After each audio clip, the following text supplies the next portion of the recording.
Welcome back, dear viewers. You're still watching Nile Cruise on Nile TV, and in this segment, dear viewers, we have a very special topic that we're going to be discussing. Youth is a crucial time of life when young people start realizing their aspirations, assuming their economic independence, and finding their place in society. The global crisis has exacerbated the vulnerability of young people in terms of higher unemployment, lower quality jobs for those who find work, greater labor market inequalities among different groups of young people, longer and more insecure school to work transitions, and increased detachment from the labor market. That's why Egypt is keen on training youth and equipping them with the necessary skills required in the labor market, as well as undertaking projects that ensure the unemployment of young people, to ensure their inclusion and make them participate in making their present and future. And in this context, dear viewers, we are honored to host our distinguished guest, Dr. Dina Gharabawy, Sustainable Development Researcher, to discuss the different ways youth should apply to meet the labor market demands. A very good day, Dina, and it's a pleasure to have you with us in today's episode of Nile Cruise from a wonderful place on the Nile banks. Thank you, Rana, and thank you for having me today. It has been always Dina, nice we to start meet off you. our questions with many societies underestimate their youth. However, recently, President Fattah al-Sisi has paid a lot of attention to youth specifically. How do you read this, and how do you see the impact of this on the youth and their aspirations and, of course, their enthusiasm? Perfect. That's a good question. And actually, I celebrate being here on the Nile River because back to 2022, President Sisi has launched the Arab year, the conference to announce that 2023 is the Youth Arab year. And actually, it was near here, near the Nile River. And since it was launched in 2022, now we celebrate that we already launched many of the the projects, the newly established projects, starting from the University of or the College of Artificial Intelligence, and also launching a lot of projects for youth employments. I will be happy to share the rest of the details with you. Okay, wonderful. What are the rest of the details, Dina? The rest of the details regarding the artificial intelligence project, and also regarding the youth employment project, which was launched last year. Okay. Yeah. Dina, in your opinion, to what extent did the presidential leadership program as a government's initiative succeed in achieving its main target? Awesome. So I'll get back to 2022 when the President Sisi already established the project of empowering young people in the Arab world, especially back to May 2020 when we launched the project of having the Artificial Intelligence University is starting from Kafr Sheikh, and it will expand to Upper Egypt as well. Also the initiative of Decent Life, it included part of youth empowerment, starting by Fikretak Shirketak in the Ministry of Investment, when young people can apply with their ideas so that they can find their empowerment regarding entrepreneurship. I'm not sure if I'm allowed to speak or to pronounce brands. But No brands, please. yeah, but you can see a lot of brands established starting from 2020 till now, after the COVID crisis. So most of such projects and most of such enterprises are managed by young people. And also the launch of the University of Minya, we had no private universities or university hospitals in Minya. So what happened is the management of such university hospitals are mostly from young people who are below 40 years old, which is a little bit rare in Egypt because most of the well-known universities or university hospitals are managed by well-experienced doctors.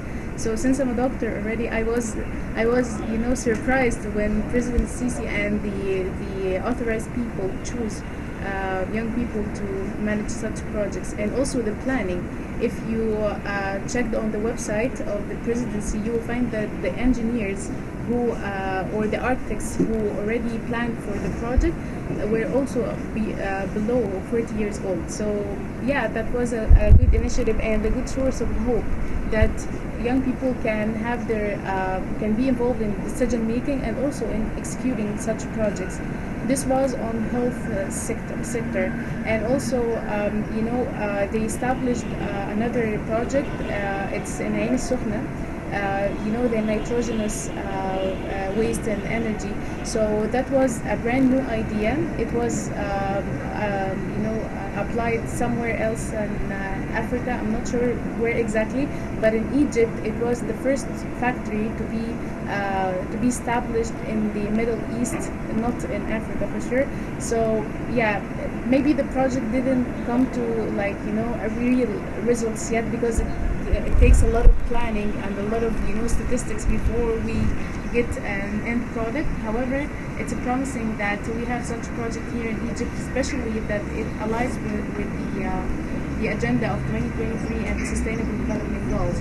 That project is managed by young people, and also President Sisi had funded or supported the fund of having them sent to Europe so that they can get the certificates and then come back to manage the project here.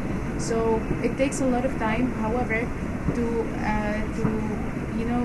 support them with time, effort, and also to have visits to such places, you are not alone, because they are shifted from Cairo and the city to work in Ain Sokhna and also in Minya. So I think that was really supportive to young people. Also, another project for national security, if they have, I'm not sure if it's announced or not, however, it's on the website of the presidency, and it was part of it because it's based on artificial intelligence. And since I already have a diploma in artificial intelligence, they asked for young people who are free enough so that they can get involved in the planning. I was involved in a little part, however, my colleagues... Dina, I'm very sorry to interrupt you, but when we come to discuss the Decent Life Initiative, everyone in Egypt knows very well every single thing and every single topic related to the Decent Life Initiative. But when we come to discuss and tackle the topic of artificial intelligence, most of our viewers, from my own perspective, don't know much about it. Could you elaborate and tell us more about artificial intelligence, especially that you know about it a lot, apparently? Awesome, thank you for this question. And actually, I have been working on that for 2 years now.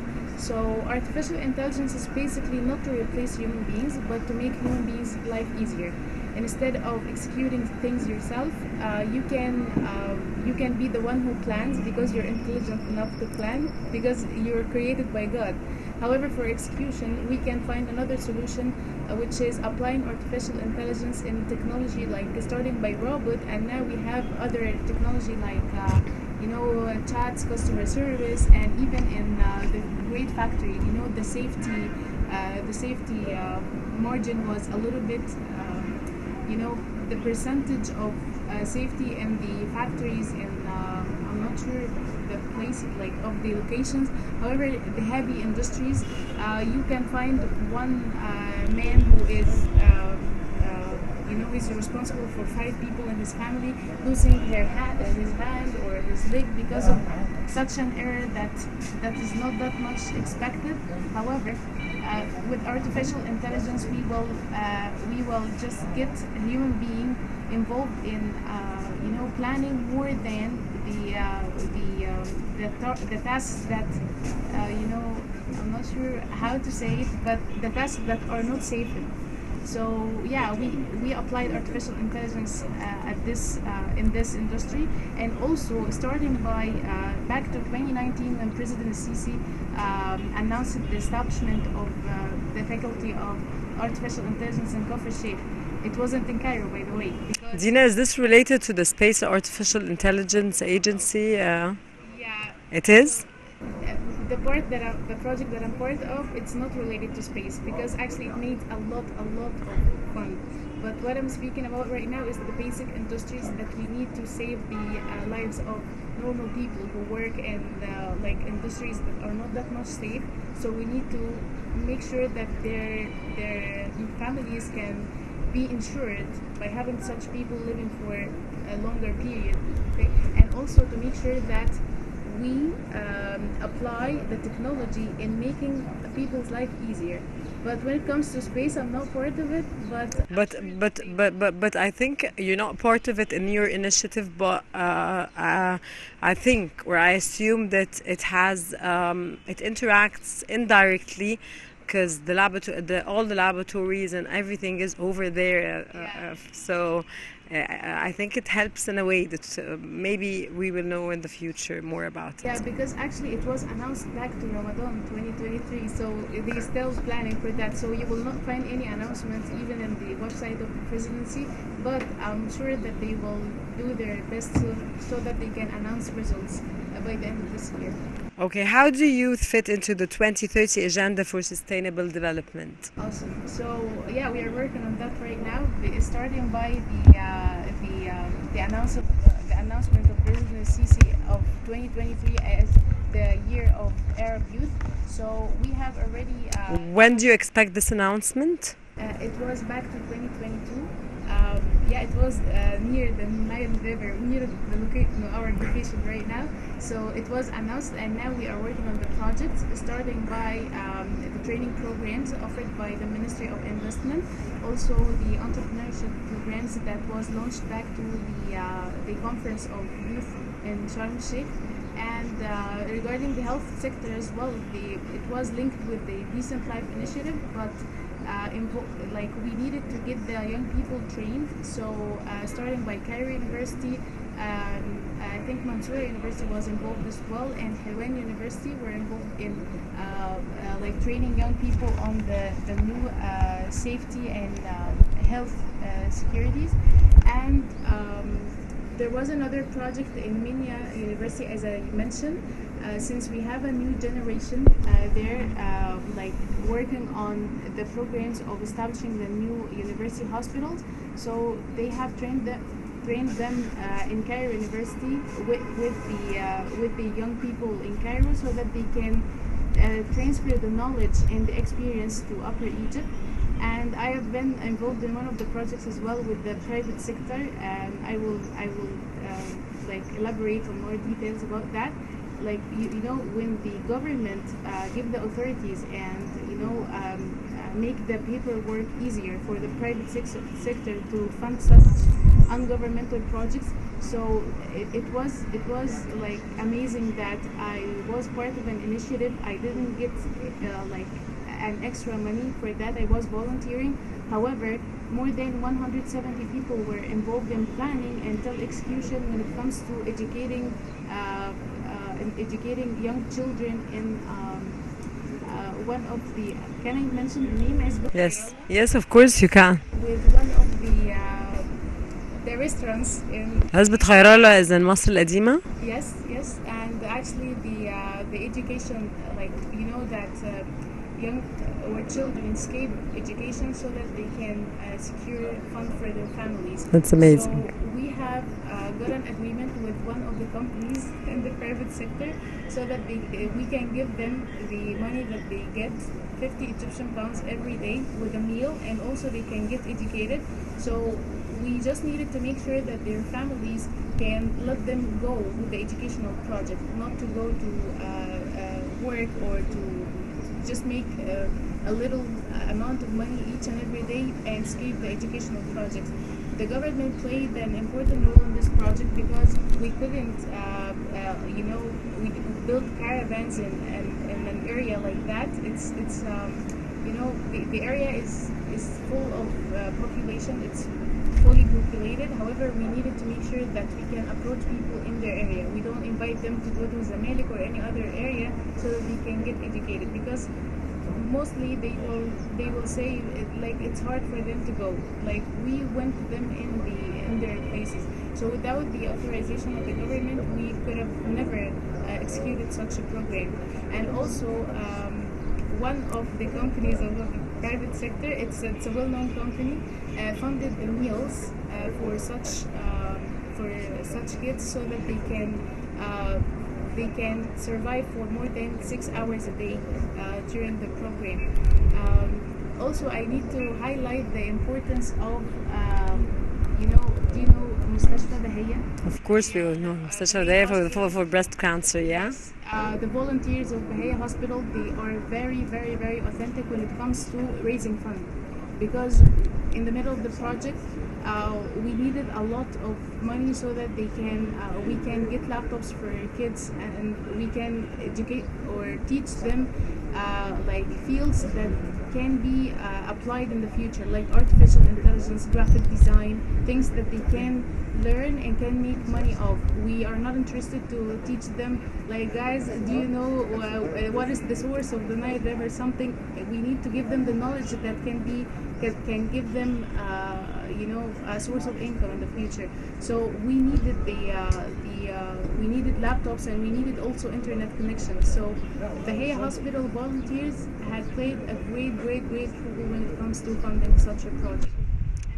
Dina, of course you talked to us a lot about the role of the government in all of your initiatives and all you've been trying to do under the auspices of President Abdel Fattah el-Sisi. Where does the private sector stand and how do you read the status of the private sector in all of your efforts? Yes, that's a great question because actually it's mixed because the government can, the taxes, the private sector has to pay taxes. So instead of collecting taxes and going somewhere that is not involved that much in development, the government has authorized the direction or the transfer of taxes to projects like educational projects, health projects, and also projects that support the agenda of 2023. So one of the projects was that project that I worked on that like when we needed funds, we went to the Ministry of Investment and we told them that we need X money for that project. So they